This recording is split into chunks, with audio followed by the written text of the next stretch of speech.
The Little Mermaid by Hans Christian Andersen. Far, far from land, where the waters are as blue as the petals of the cornflower and as clear as glass, there, where no anchor can reach the bottom, live the merpeople. So deep is this part of the sea that you would have to pile many church towers on top of each other before one of them emerged above the surface. Now, you must not think that the bottom of the sea there is only white sand. No. Here grow the strangest plants and trees. Their stems and leaves are so subtle that the slightest current in the water makes them move, as if they were alive. Big and small fishes flit in and out amongst their branches, just as the birds do upon the earth. At the very deepest place, the Mer-King has built his castle. Its walls are made of coral and its long, pointed windows out of amber. The roof is oyster shells that are continuously opening and closing. It looks very beautiful, for in each shell lies a pearl so lustrous that it would be fit for a queen's crown. The Mer-King had been a widower for many years. His mother kept house for him. She was a very intelligent woman, but a little too proud for her rank. She wore 12 oysters on her tail. The nobility were only allowed 6. Otherwise, she was a most praiseworthy woman, and she took excellent care of her grandchildren, the little princesses. They were 6 lovely mermaids. The youngest was the most beautiful. Her complexion was as fine as the petal of a rose, and her eyes as blue as the deep lake. But just like everyone else down there, she had no feet. Her body ended in a fishtail. The mermaids were allowed to play all day in the great hall of the castle, where flowers grew on the walls. The big amber windows were kept open, and the fishes swam in and out, just like the swallows upon the earth fly through our windows if they are open. But unlike the birds in the air, the fishes were not frightened. They swam right up to the little princesses and ate out of their hands and let themselves be petted. Around the castle was a great park where there grew fiery red and deep blue trees. Their fruits shone as though they were of the purest gold. Their flowers were like flames, and their branches and leaves were ever in motion. The earth was the finest sand, not white, but blue, the color of burning sulfur. There was a blue tinge to everything down at the bottom of the sea. You could almost believe that you were suspended in mid-air and had blue sky above and below you. When the sea was calm, the sun appeared like a crimson flower from which all light flowed. Each little princess had her own garden, where she could plant the flowers like she liked. One of them had shaped her flower bed so it resembled a whale, and another as a mermaid. The youngest had planted red flowers in hers. She wanted it to look like the sun. It was round, and the crimson flowers did glow as though they were so many little suns. She was a strange little child, quiet and thoughtful. Her sister's gardens were filled with all sorts of things that they had collected from shipwrecks, but she had only a marble statue of a boy in hers. It had been cut out of stone that was almost transparently clear and had sunk to the bottom of the sea when the ship that had carried it was lost. Close to the statue, she had planted a pink tree. It looked like a weeping willow. The tree was taller than the sculpture. Its long, soft branches bent toward the sand. It looked as if the top of the tree and its roots wanted to kiss each other. The princess liked nothing better than to listen to their old grandmother tell about the world above. She had to recount countless times all she knew about ships, towns, human beings, and the animals that lived upon the land. The youngest of the mermaids thought it particularly wonderful that the flowers up there had fragrance, for they did not have that on the bottom of the sea. She also liked to hear about the green forests, where the fishes that swam among the branches could sing most beautifully. Grandmother called the birds fishes, because otherwise her little grandchildren would not have understood her, since they had never seen a bird. But when you are 15, then you will be allowed to swim to the surface, she promised. Then you can climb up on a rock and sit and watch the big ships sail by. If you dare, you can swim close enough to the shore to see the towns in the forest. The following year, the oldest of the princesses would be 15. From one sister to the next, there was a difference in age of about a year, which means the youngest would have to wait more than 5 whole years before she would be allowed to swim up from the bottom of the sea and take a look at us. But each promised the other that she would return after her first day above and tell about the things that she had seen and describe what she thought was the loveliest of all, for the old grandmother could not satisfy their curiosity. None of the sisters longed so much to see the world above as the youngest, and the one who had to wait the longest before she could leave her home.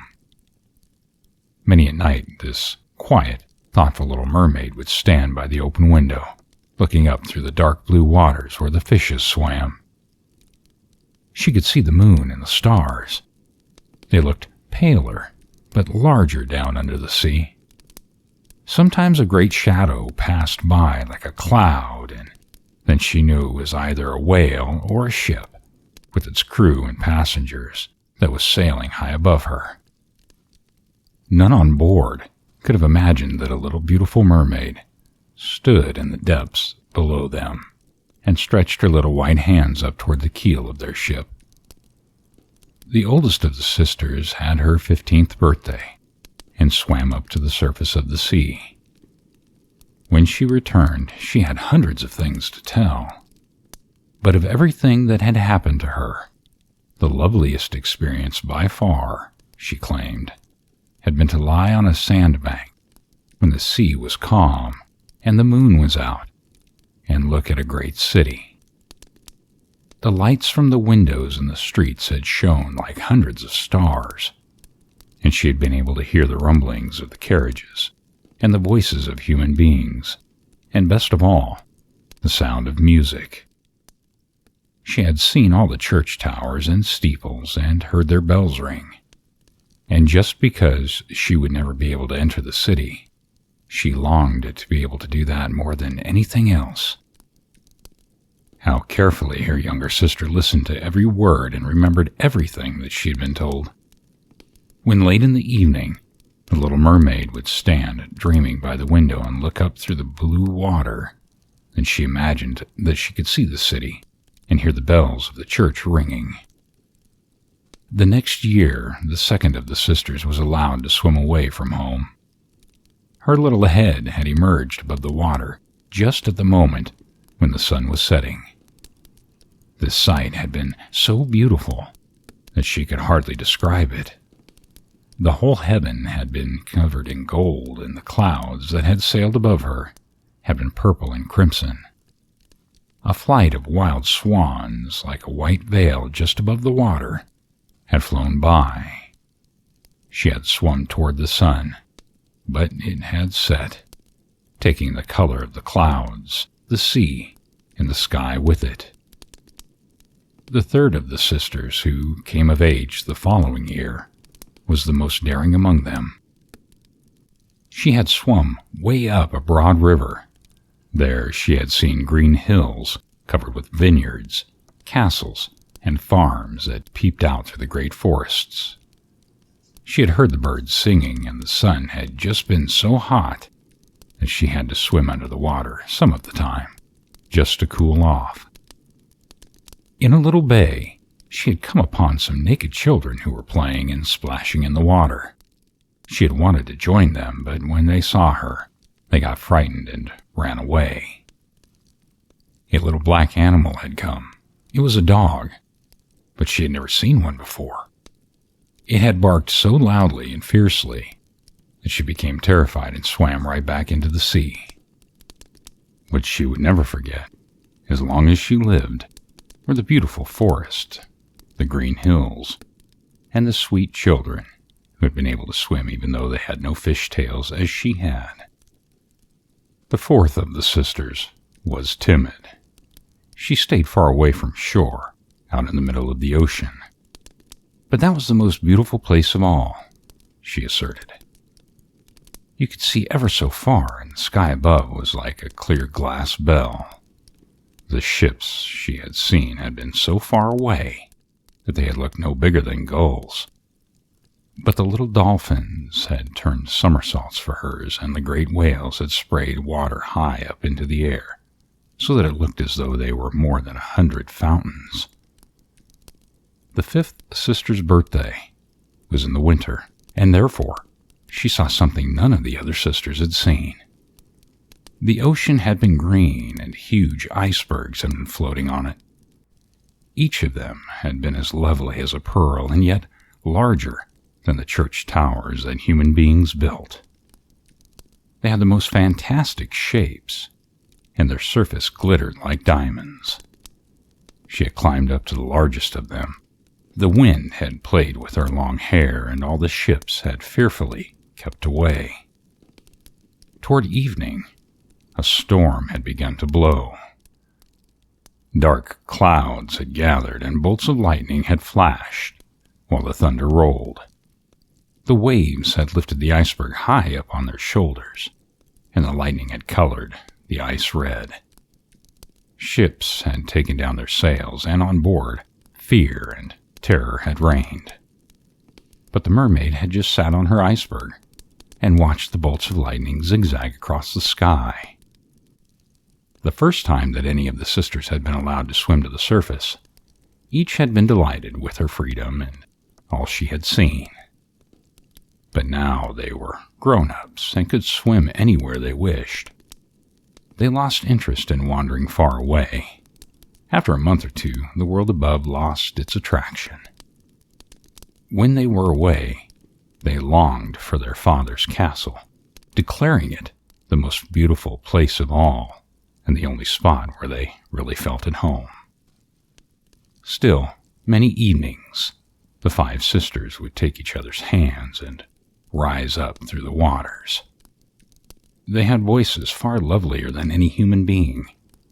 When a storm began to rage and a ship was in danger of being wrecked, then the five sisters would swim in front of it and sing about how beautiful it was down at the bottom of the sea. They begged the sailors not to be frightened, but to come down to them. The men could not understand the mermaid songs. They thought it was the wind that was singing. Besides, they would never see the beauty of the world below them, for if a ship sinks, the seamen drown, and when they arrive at the Mer-King's castle, they are dead. On such evenings, while her sisters swam hand in hand up through the water, the youngest princess had to stay below. She would look sadly up after them and feel like crying, but mermaids can't weep, and that makes their suffering even deeper and greater. "Oh, if only I were 15, she would sigh. "I know that I shall love the world above and the human beings who lived up there." At last, she too was 15. "Now you are off our hands," said the old dowager queen. "Let me dress you just as I dressed your sisters." She put a wreath of white lilies around her hair. Each of the petals of every flower was half a pearl. She let 8 oysters clip themselves onto the little mermaid's tail, so that everyone could see that she was a princess. "It hurts," said the little mermaid. "One has to suffer for position," said her old grandmother. The little mermaid would gladly have exchanged her heavy pearl wreath for one of red flowers from her garden. She thought they suited her much better, but she didn't dare. "Farewell," she said, and rose, light as a bubble, up through the water. The sun had just set when she lifted her head above the surface. The clouds still had the pink color of roses, and the horizon was a fine line of gold. In the pale pink sky, the first star of evening sparkled, clearly and beautifully. The air was warm, and the sea was calm. She saw a three-masted ship. Only one of its sails was unfurled, and it hung motionless in the still air. Up on the yards the sailor sat, looking down upon the deck from which music could be heard. As the evening drew darker, hundreds of little colored lamps were hung from the rigging. They looked like the flags of all the nations of the world. The little mermaid swam close to a porthole, and the swells lifted her gently so that she could look through it. The great cabin was filled with gaily dressed people. The handsomest among them was a nice young prince with large, dark eyes. He looked no older than 16, and that was, in truth, his age. That very day was his birthday. All the festivities were for him. The sailors danced on the deck, and as the young prince came up to watch them, 100 rockets flew into the sky. The night became as bright as day, and the little mermaid got so frightened that she ducked down under the water. But she soon stuck her head up again, and then it looked as if all the stars of the heavens were falling down on top of her. She had never seen fireworks before. Pinwheels turned, rockets shot into the air, and their lights reflected in the dark mirror of the sea. The deck of the ship was so illuminated that every rope could be clearly seen. Oh, how handsome the young prince was! He laughed and smiled and shook hands with everyone while music was played in the still night. It grew late, but the little mermaid could not turn her eyes away from the ship and the handsome prince. The colored lamps were put out. No more rockets shot into the air, and no more cannons were fired. From the depths of the ocean came a rumbling noise. The little mermaid let the waves be her rocking horse, and they lifted her so that she could look in through the porthole. The ship started to sail faster and faster, as one sail after another was unfurled. Now the waves grew in size, and black clouds could be seen on the horizon, and far away, lightning flashed. A storm was brewing. The sailors took down the sails. The great ship tossed and rolled in the huge waves that rose as though they were mountains that wanted to bury the ship and break its proud mast. But the ship, like a swan, rode on top of the waves and let them lift her high into the sky.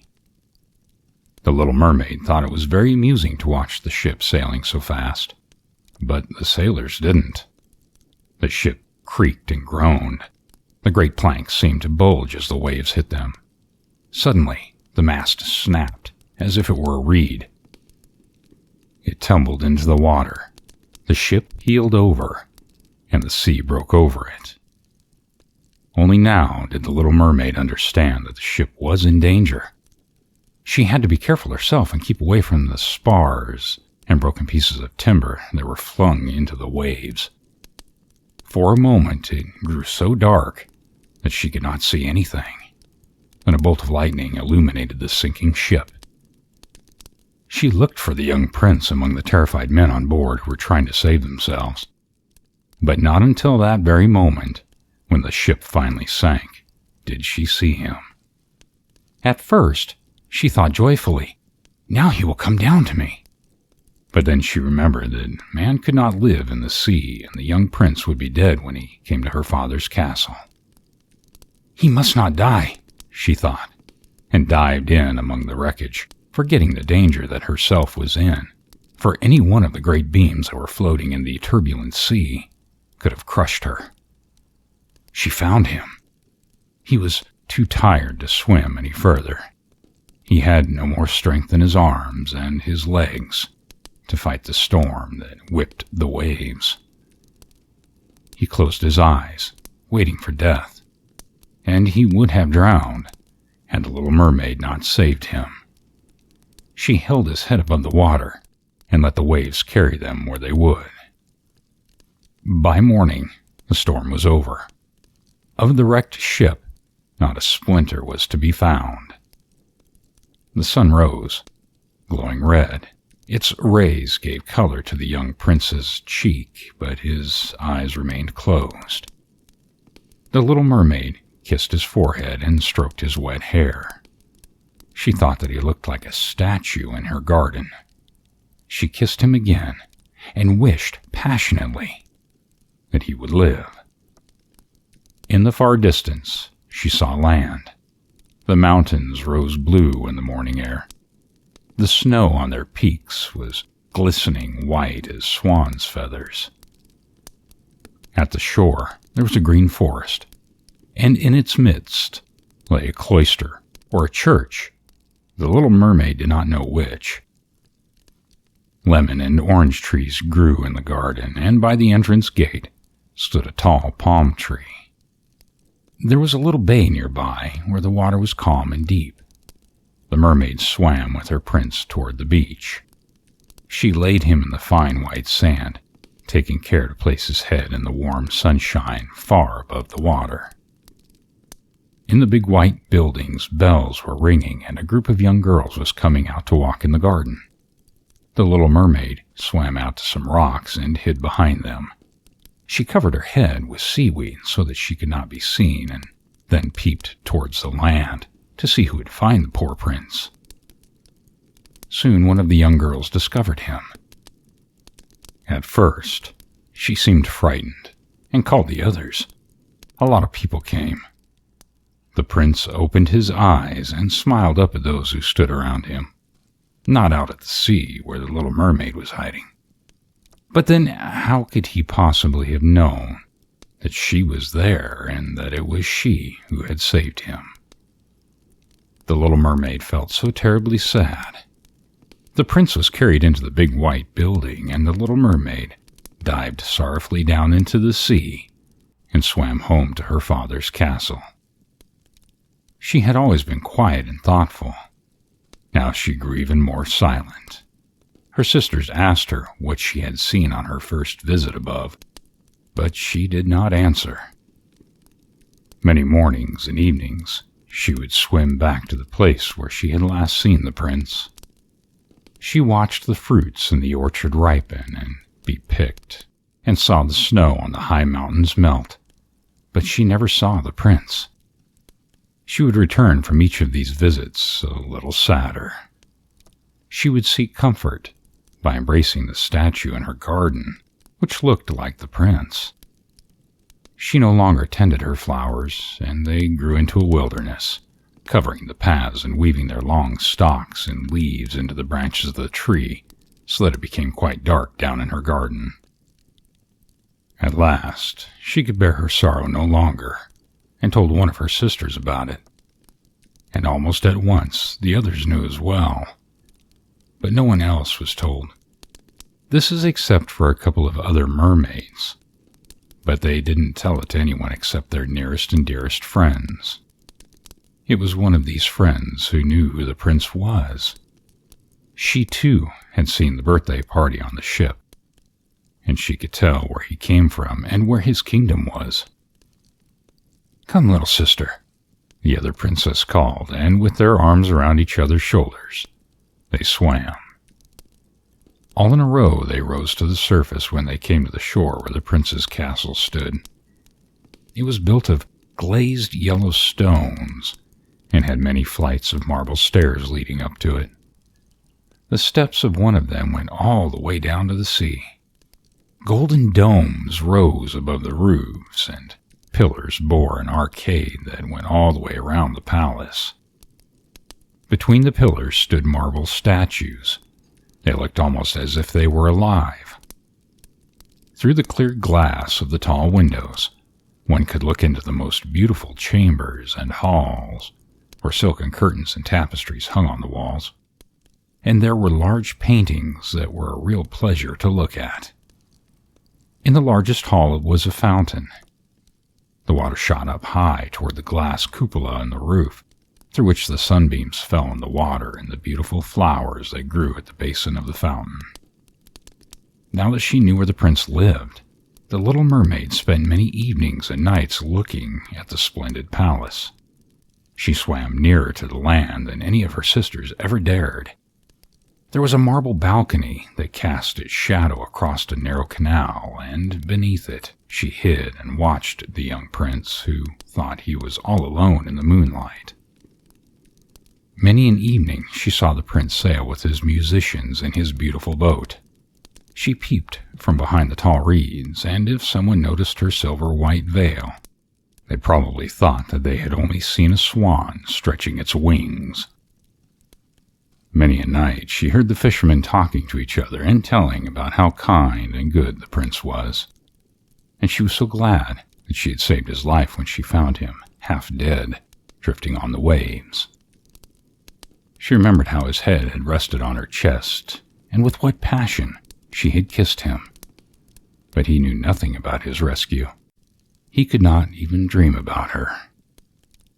More and more she grew to love human beings and wished that she could leave the sea and live among them.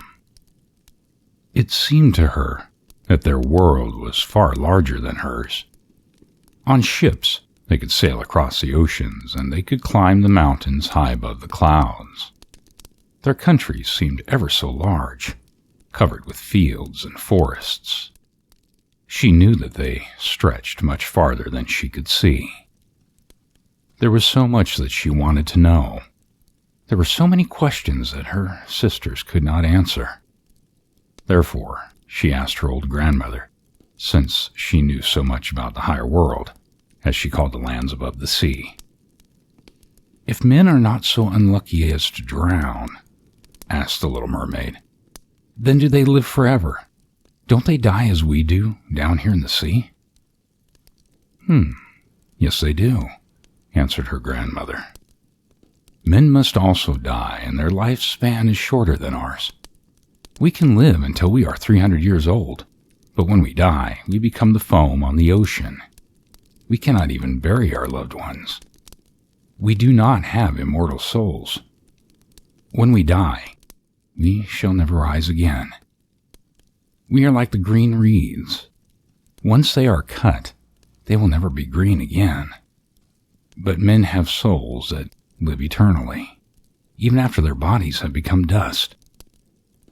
They rise high up into the clear sky where they are stars.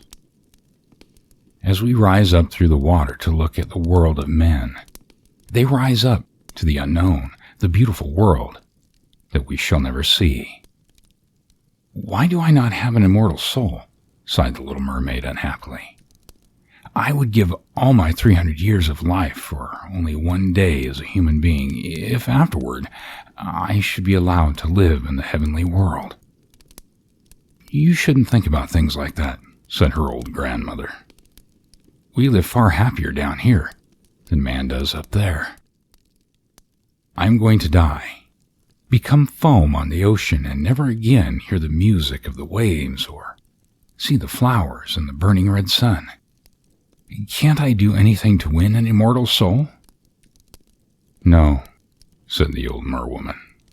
"Only if a man should fall so much in love with you that you were very dear to him than his mother and father, and he cared so much for you that all his thoughts were of his love for you, and he let a priest take his right hand and put it in yours while he promised to be eternally true to you, then his soul would flow into your body and you would be able to partake in human happiness.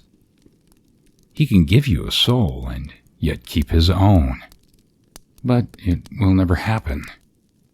For that which we consider beautiful down here in the ocean, your fishtail, they find ugly up above on earth. They have no sense up there. Up there you have to have two clumsy props which they call legs in order to be called beautiful." The little mermaid sighed and glanced sadly down at her fishtail. "Let us be happy," said her old grandmother. "We can swim and jump through the waves for 300 years. That is time enough. Tonight we are going to give a court ball in the castle." Such a splendor did not exist above on the earth. The walls and the ceilings of the great hall were made of clear glass. 400 giant green and pink oyster shells stood in rows along the walls. Blue flames rose from them and not only lighted the hall, but also illuminated the sea outside. Numberless fishes, both big and small, swam close to the glass walls. Some of them had purple scales.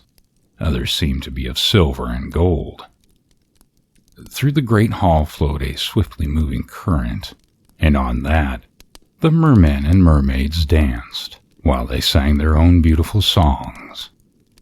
Such lovely voices were never heard upon the earth, and the little mermaid sang most beautifully of them all. The others clapped their hands when she had finished, and for a moment she felt happy, knowing that she had the most beautiful voice, both on earth and in the sea.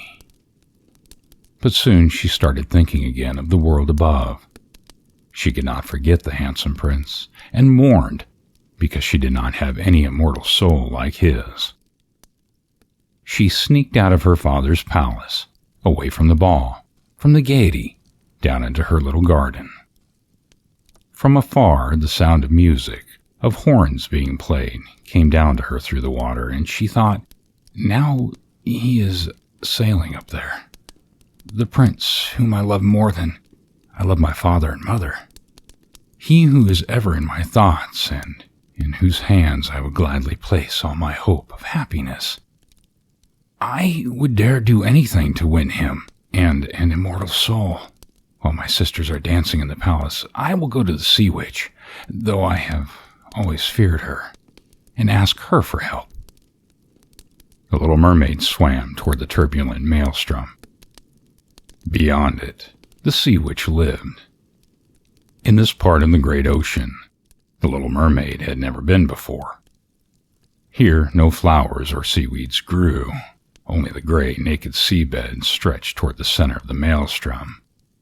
That great whirlpool, where the water, as if it had been set in motion by gigantic mill wheels, twisted and turned, grinding, tearing, and sucking anything that came within its reach down to its depths. Through this turbulence, the little mermaid had to swim. Far beyond it lay the bubbling mud flats that the sea witch called her bog, and that had to be crossed to come to the place where she lived. The sea witch's house was in the midst of the strangest forest. The bushes and trees were gigantic polyps that were half plant and half animal. They looked like snakes with hundreds of heads, but they grew out of the ground. Their branches were long, slimy arms, and they had fingers as supple as worms. Every limb was in constant motion from the root to the utmost point. Everything they could reach, they grasped and never let go of it again. With dread, the little mermaid stood at the entrance to the forest. Her heart was beating with fear. She almost turned back. But then she remembered her prince and the soul she wanted to gain, and her courage returned. She braided her hair long and bound it around her head so that the polyps could not catch her by it. She held her arms folded tightly across her breast. Then she flew through the water as fast as the swiftest fish. The ugly polyps stretched out their arms and their fingers and tried to grasp her. She noticed that every one of them was holding, as tightly as iron hands, onto something it had caught. Drowned human beings peeped out as white skeletons among the polyps' arms. There were sea chests, rudders of ships, skeletons of land animals.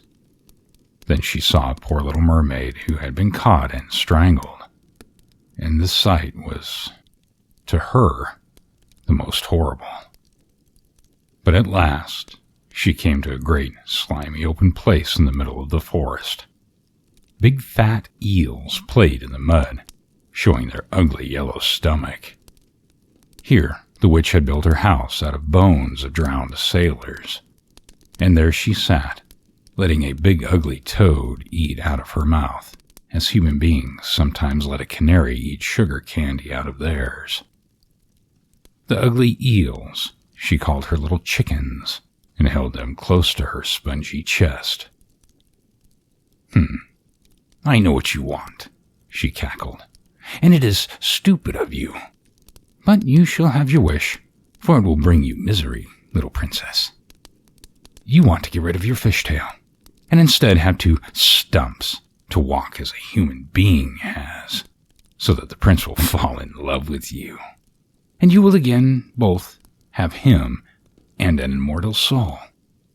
The witch laughed so loudly and evilly that the toad and eels she had on her lap jumped down into the mud.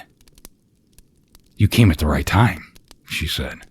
Tomorrow, I could not have helped you. You would have to wait a year. I will mix you a potion. Drink it tomorrow morning before the sun rises, while you are sitting on the beach. Your tail will divide and shrink until it becomes what human beings call pretty legs. It will hurt. It will feel as if a sword were going through your body. All who see you will say you are the most beautiful human child they've ever seen. You will walk more gracefully than any dancer, but every time your foot touches the ground, it will feel as though you are walking on knives so sharp that your blood must flow. If you are willing to suffer this, then I can help you. I will, whispered the little mermaid, and thought of her prince and how she would win an immortal soul. But remember, screeched the witch, that once you have a human body, you can never become a mermaid again. Never again shall you swim through the waters with your sisters to your father's castle. If you cannot make the prince fall so much in love with you that he forgets both his father and mother, because his every thought concerns only you, and he orders the priest to take his right hand and place it in yours, so that you become his wife, then the first morning after he has married another, your heart will break, and you will become foam on the ocean. I still want to try, said the little mermaid, and her face was as white as a corpse.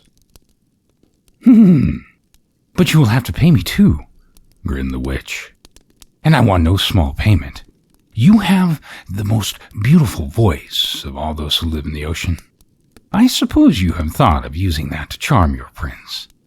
But that voice you will have to give to me. I want the most precious thing you have for my potion. It contains my own blood, so that it can be as sharp as a double-edged sword. But if you take my voice, said the little mermaid, what will I have left? Your beautiful body, said the witch, your graceful walk, your lovely eyes. Speak with them, and you will be able to capture a human heart. Have you lost your courage? Stick out your little tongue and let me cut it off in payment, and you shall have the potion. Let it happen, whispered the little mermaid. The witch took out a cauldron in which to make the magic potion. Cleanliness is a virtue, she said. And after she put the pot over the fire, she scrubbed it with eels, which she had made into a whisk. She cut her chest and let her blood drip into the vessel. The steam that rose became strange figures that were terrifying to see. Every minute, the witch put something different into the cauldron. When the brew reached a boiling point, it sounded as though a crocodile were crying. At last, the potion was finished. It looked as clear and pure as water. Here it is, said the witch, and cut out the little mermaid's tongue. Now she was mute. She could neither speak nor sing. If any of the polyps should try to grab you on your way back through my forest, said the witch, you need only spill 1 drop of the potion on it, and its arms and fingers will splinter into 1,000 pieces. But the little mermaid didn't have to do that. Fearfully, the polyps drew away when they saw what she was carrying in her hands. The potion sparkled as though it were a star. Safely, she returned through the forest, the bog, and the maelstrom. She could see her father's palace. The lights were extinguished in the great hall. Everyone was asleep, and yet she did not dare to seek out her sisters, now that she was mute and was going away from them forever. She felt as if her heart would break with sorrow. She sneaked down into the garden and picked a flower from each of her sisters' gardens. Then she threw 1,000-finger kisses towards the palace and swam upward through the deep blue sea. The sun had not risen when she reached the prince's castle and sat down on the lowest step of the great marble stairs. The moon was still shining clearly. The little mermaid drank the potion, and it felt as if a sword were piercing her little body. She fainted and lay as though she were dead. When the sun's rays touched the sea, she woke and felt a burning pain. But the young prince stood in front of her and looked at her with his coal black eyes. She looked downward and saw that she no longer had a fishtail, but the most beautiful little slender legs that any girl could wish for. She was naked, and therefore she took her long hair and covered herself with it. The prince asked her who she was and how she got there. She looked gently and yet ever so sadly up at him with her deep blue eyes, for she could not speak. He took her by the hand and led her up to the castle, and just as the witch had warned, every step felt as though she were walking on sharp knives, but she suffered it gladly. Gracefully as a bubble rising in the water, she walked beside the prince, and everyone who saw her wondered how she could walk so lightly. In the castle, she was clad in royal clothes of silk and muslin. She was the most beautiful of all, but she was mute and could neither sing nor speak. Beautiful slave girls, clad in silken clothes embroidered with gold, sang for the prince and his royal parents. One sang more beautifully than the rest, and the prince clapped his hands and smiled to her. Then the little mermaid was filled with sorrow, for she knew that she could have once sung far more beautifully, and she thought, "Oh, if only he knew that to be with him I have given away my voice for all eternity." Now the slave girls danced. Gracefully they moved into the beautiful music. Suddenly, the little mermaid lifted her hands and rose on the tips of her toes. She floated more than danced across the floor. No one had ever seen anyone dance as she did. Her every movement revealed her loveliness, and her eyes spoke far more eloquently than the slave's song. Everyone was delighted, especially the prince. He called her his little foundling. She danced again and again, even though each time her little foot touched the floor, she felt as if she had stepped on a knife. The prince declared that she should never leave him, and she was given permission to sleep in front of his door on a velvet pillow. The prince had men's clothes made for her, so that she could accompany him when he went horseback riding. Through the sweet-smelling forests they rode, where green branches touched their shoulders and little birds sang among the leaves. Together they climbed the high mountains, and her feet bled so much that others noticed it. But she smiled and followed her prince up ever higher until they could see the clouds sail below them, like flocks of birds migrating to foreign lands. At night in the castle, while the others slept, she would walk down the broad marble stairs to the sea and cool her poor burning feet in the cold water. Then she would think of her sisters down in the deep sea. One night they came. Arm in arm they rose above the surface of the water, singing ever so loudly. She waved to them, and they recognized her, and they told her how much sorrow she had brought them. After that they visited her every night, and once she saw far out to sea her old grandmother. It had been years since she had stuck her head up in the air, and there too was her father, the Mer-King, with his crown on his head. They stretched their hands toward her, but did not dare come as near to the land as her sisters.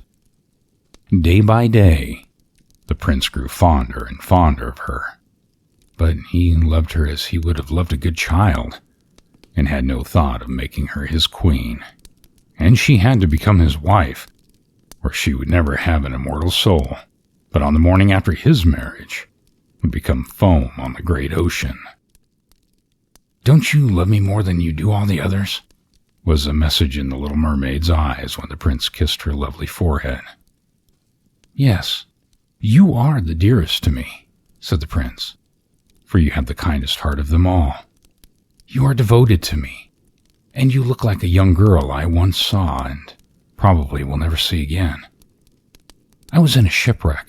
The waves carried me ashore where a holy temple lay. Many young girls were in service there. One of them, the youngest of them all, found me on the beach and saved my life. I saw her only twice, but she is the only one that I can love in this world, and you look like her. You almost make her picture disappear from my soul. She belongs to the holy temple, and therefore good fortune has sent you to me instead, and we shall never part." "Oh, he does not know that it was I who saved his life," thought the little mermaid. "I carried him across the sea to the forest where the temple stood. I hid behind the rocks and watched over him until he was found. I saw that beautiful girl whom he loves more than me." And the little mermaid sighed deeply, for cry she couldn't. "He has said that the girl belongs to the holy temple and will never come out into the world, and they will never meet again. But I am with him, and I see him every day. I will take care of him, love him, and devote my life to him." Everyone said that the young prince was to be married. He was to have the neighboring king's daughter as a beautiful princess. A magnificent ship was built and made ready. It was announced that the prince was traveling to see the neighboring kingdom, but that no one believed. "It is not the country, but the princess he is to inspect," they all agreed. The little mermaid shook her head and smiled. She knew what the prince thought, and they didn't. "I must go," he had told her. "I must look at a beautiful princess. My parents demand it. But they won't force me to carry her home as my bride. I can't love her. She does not look like the girl from the temple as you do. If I ever marry, I shall most likely choose you, my little fondling, with the eloquent eyes." And he kissed her on her red lips and played with her long hair, and let his head rest so near her heart that it dreamed of human happiness and an immortal soul. "Are you afraid of the ocean, my little silent child?" asked the prince as they stood on the deck of the splendid ship that was to sail them to the neighboring kingdom. He told the little mermaid how the sea can be still or stormy, and about the fishes that lived in it, and what the divers had seen underneath the water. She smiled as he talked, for who knew better than she about the world at the bottom of the ocean? In the moonlit night, when everyone is asleep but the sailor at the rudder and the lookout on the bow, she sat on the bulwark and looked down into the clear water. She thought she saw her father's palace, and on top of its tower, her old grandmother was standing with her silver crown on her head, looking up through the current of the sea toward the keel of the ship. Her sisters came. They looked at her so sorrowfully and wrung their white hands in despair. She waved to them and smiled. She wanted them to know that she was happy. But just at that moment the little cabin boy came and her sisters dived down under the water. He saw nothing but some white foam on the ocean. The next morning, the ship sailed into the harbor of the great town that belonged to the neighboring king. All the church bells were ringing, and from the tall towers, trumpets blew, while the soldiers stood at attention with banners flying and bayonets on their rifles. Every day another banquet was held, and balls and parties followed one after the other. But the princess attended none of them, for she did not live in the palace. She was being educated in the holy temple, where she was to learn all the royal virtues. But at last she came. The little mermaid wanted ever so much to see her, and when she finally did, she had to admit that a more beautiful girl she had never seen before. Her skin was so delicate and fine, and beneath her long dark lashes smiled a pair of faithful dark blue eyes. "Oh, it is you!" exclaimed the prince. "You are the one who saved me when I lay half dead on the beach." And he embraced his blushing bride. "Oh, now I am too happy," he said to the little mermaid. "That which I never dared hope has now happened. You will share my joy, for I know that you love me more than any of the others do." The little mermaid kissed his hand. She felt as if her heart were breaking. His wedding morning would bring her death, and she would be changed into foam on the ocean.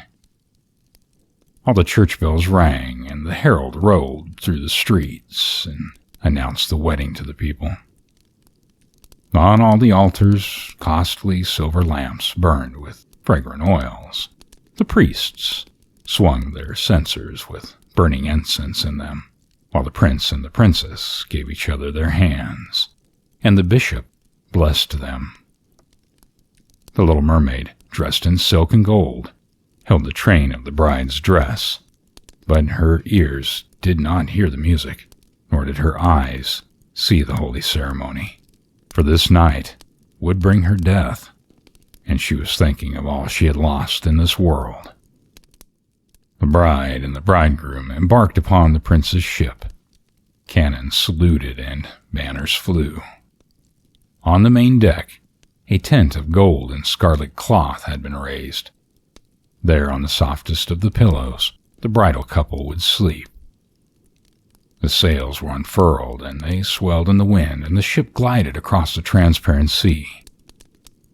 When it darkened and evening came, colored lamps were lit, and the sailors danced on the deck. The little mermaid could not help remembering the first time she had emerged above the waves, when she had seen almost the identical sight. She whirled in the dance, glided as the swallow does in the air when it is pursued. Everyone cheered and applauded her. Never had she danced so beautifully. The sharp knives cut her feet, but she did not feel it, for the pain in her heart was far greater. She knew that this was the last evening that she would see him, for whose sake she had given away her lovely voice and left her home and her family, and he would never know of her sacrifice. It was the last night that she would breathe the same air as he, or look out over the deep sea and up into the star-blue heaven. A dreamless, eternal night awaited her, for she had no soul and had not been able to win one. Until midnight, all was gaiety aboard the ship, and the mermaid danced and laughed with the thought of death in her heart. Then the prince kissed his bride, and she fondled his long black hair, and arm in arm, they walked into their splendorous tent to sleep. The ship grew quiet. Only the sailor at the helm and the little mermaid were awake. She stood with her white arms resting on the railing and looked toward the east. She searched the horizon for the pink of dawn. She knew that the first sunbeams would kill her. Out of the sea rose her sisters, but the wind could no longer play with their long, beautiful hair, for their heads had been shorn. "We have given our hair to the sea witch, so that she would help you and you would not have to die this night. Here is a knife that the witch has given us. Look how sharp it is. Before the sun rises, you must plunge it into the heart of the prince. When his warm blood sprays on your feet, they will turn into fish tails, and you will be a mermaid again." You will be able to live your 300 years down in the sea with us before you die and become foam on the ocean. Hurry! He or you must die before the sun rises. Our grandmother mourns. She too has no hair. Hers has fallen out from grief. Kill the prince and come back to us. Hurry! See, there's pink haze on the horizon. Soon the sun will rise and you will die. The little mermaid heard the sound of her sister's deep and strange sighings before they disappeared beneath the waves. She pulled aside the crimson cloth of the tent and saw the beautiful bride sleeping peacefully with her head resting on the prince's chest. The little mermaid bent down and kissed his handsome forehead. She turned and looked at the sky. More and more it was turning red. She glanced at the sharp knife, and once more she looked down at the prince. He moved a little in his sleep and whispered the name of his bride. Only she was in his thoughts and in his dreams. The little mermaid's hand trembled as it squeezed the handle of the knife. Then she threw the weapon into the sea. The waves turned red where it fell, as if drops of blood were seeping up through the water. Again, she looked at the prince. Her eyes were already glazed in death. She threw herself into the sea and felt her body changing into foam. The sun rose out of the sea. Its rays felt warm and soft on the deathly cold foam. But the little mermaid did not feel death. She saw the sun, and up above her floated hundreds of airy, transparent forms. She could see right through them, see the sails of the ship in the blood-red clouds. Their voices were so melodious, so spiritual and tender that no human ear could hear them, just as their forms were so fragile and fine that no human eye could see them.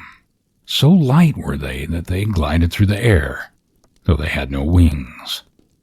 The little mermaid looked down and saw that she had an ethereal body like theirs. "Where am I?"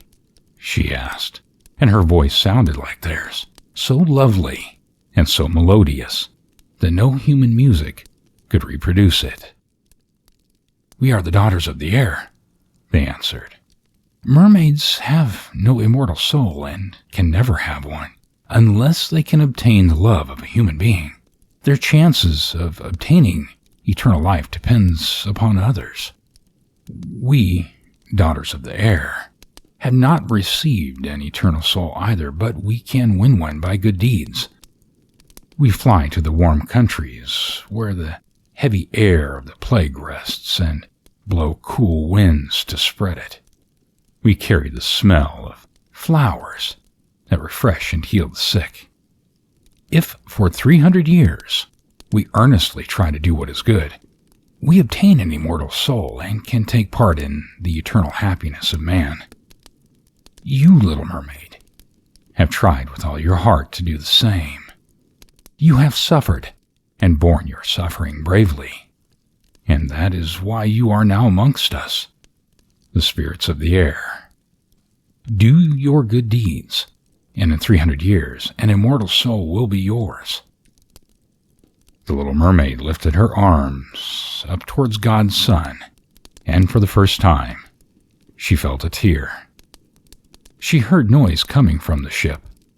She saw the prince and the princess searching for her. Sadly, they looked at the sea, as if they knew that she had thrown herself into the waves. Without being seen, she kissed the bride's forehead and smiled at the prince. When she rose together with the other children of the air, up into a pink cloud that was sailing by. "In 300 years I shall rise like this into God's kingdom," she said. "You may be able to go there before that," whispered one of the others to her. "Invisibly we fly through the homes of human beings. They can't see us, so they don't know when we are there. But if we find a good child who makes his parents happy and deserves their love, we smile, and God takes a year away from the time of our trial. But if there is a naughty and mean child in the house we come to, we cry, and for every tear we shed, God adds a day to the 300 years we already must serve. The end.